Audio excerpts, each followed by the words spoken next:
Hi అందరికీ. టమాటా ఊరగాయ ఈ విధంగా చేయండి. ఇవి 2 కిలోల టమాటాలు మంచివి తీసుకొని శుభ్రంగా కడిగేసి ఉంచండి. పుచ్చులు ఏమైనా ఉంటే చూసుకోండి. చాలా మంచివి తీసుకోవాలా, ఫ్రెష్వి.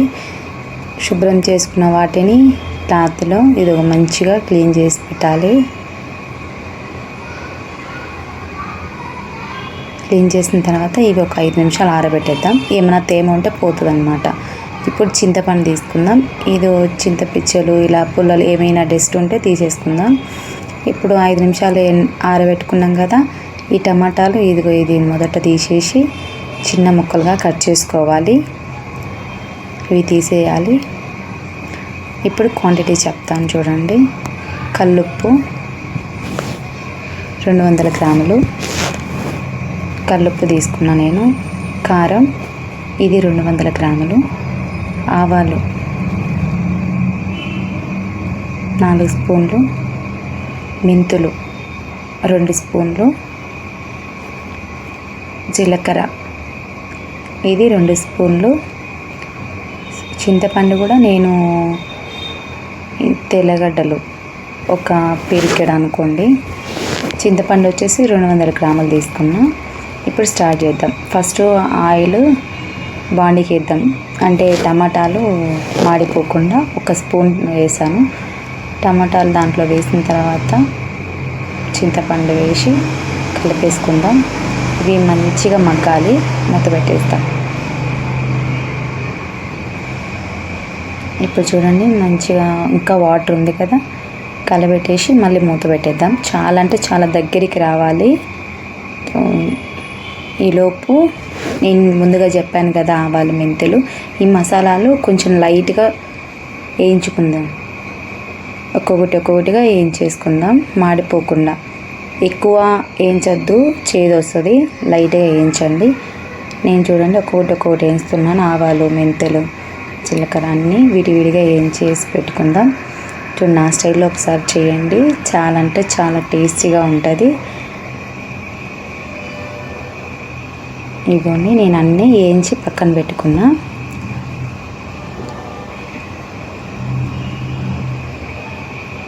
ఇప్పుడు మూత తీసి చూద్దాం ఎంత దగ్గరికి వచ్చిందో. చూడండి, ఇంకా వాటర్ అయితే ఉన్నాయి. ఆ వాటర్ అన్నీ ఇనికిపోవాలి. మొత్తం గంటతో ఇలా మెదపండి. ఇంకా టమాటాలా ఉంది కదా, మళ్ళీ మూత పెట్టి ఒక 5 నిమిషాలు ఉంచేద్దాం. మంచిగా అంటే మగ్గాలి. వాటర్ అనేది ఉండొద్దు, చాలా దగ్గర పడాలి. సో ఈ మాత్రం అయితే చూడండి. ఇప్పుడు చూడండి, ఫస్ట్కి ఇప్పటికి డిఫరెన్స్ చూడండి. చాలా అంటే చాలా దగ్గరికి వచ్చింది కదా. ఇప్పుడు మనం ఇందులో ఇది మిక్సీ పట్టేసుకుందాం.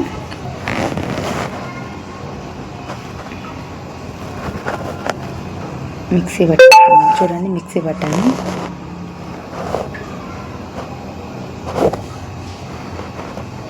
మిక్సీ పట్టింది అందులో తీసేసుకుందాం. ఇప్పుడు ఆవాలు మెంతులు నేను చెప్పిన క్వాంటిటీస్ మసాలా అన్నీ ఒకసారి మిక్సీ పట్టుకుందాం. ఆవాలు మెంతులు జీలకర్ర తెల్లగడ్డలు ఇలా అంటే ఒక పిరికెడు, మీరు 2 గడ్డలైనా వేసుకోవచ్చు. ఈ కల్లుప్పు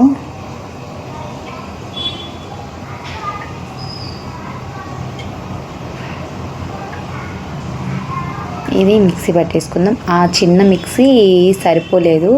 నేను టమాటా మిక్స్ చేసిన ఈ గిన్నెతోనే యూజ్ చేస్తున్నా. చూడండి, మళ్ళీ కన్ఫ్యూజ్ అవ్వకుండా. ఇదిగోండి మిక్సీ పట్టాను. ఇందులోనే ఇప్పుడు మనం కారం కూడా వేసేసుకుందాం. అది చిన్న మిక్సీ జార్ అయిందానా పట్టలేదు. ఈ పెద్ద మిక్సీ జార్లో నేను వేస్తున్నాను. ఇవి మొత్తం ఒకసారి కలిపేసుకొని పసుపు కూడా యాడ్ చేసుకొని మిక్సీ పట్టేసుకుందాం.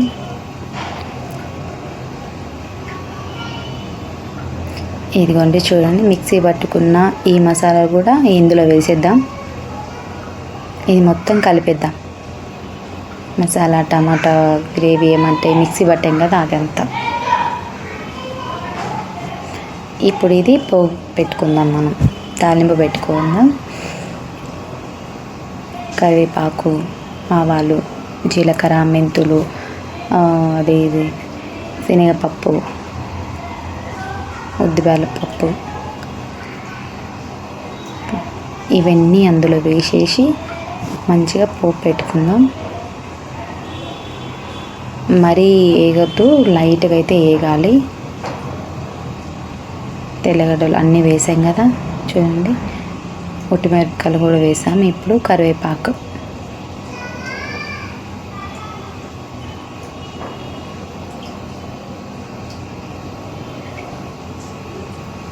ఇప్పుడు అది ఇందులో వేసేద్దాం. మిక్సీ పట్టిన మసాలా ఏదైతే టమాటా దిగ్గని కలిపి ఉంచుకున్నాం కదా, అది దీంట్లో వేసేసి మంచిగా కలిపేద్దాం. చూడండి, అది ఆయిల్ బాండికి సపరేట్ అవ్వాలి, అప్పుడు మనకి పర్ఫెక్ట్గా వచ్చిందని అర్థం. సో చూడండి, నేను కలిపెట్టి చూపిస్తున్నా, గమనించండి. చాలా అంటే చాలా టేస్టీగా ఉంటుందండి. ఈ విధంగా మీరు ట్రై చేయండి. చాలామంది ఏంటంటే తొందరగా పాడైపోతూ ఉంటుంది. అలా పాడకుండా ఉండాలంటే వేయగానే కలపకోకుండా, అంటే తిరవాత వేసి దింపకోకుండా ఒక 5 నిమిషాలు మనం మంచిగా మంట మీదనే ఫ్రై చేయాలి. అప్పుడు తేమ ఏదైనా ఉంటే పోతుంది అన్నమాట.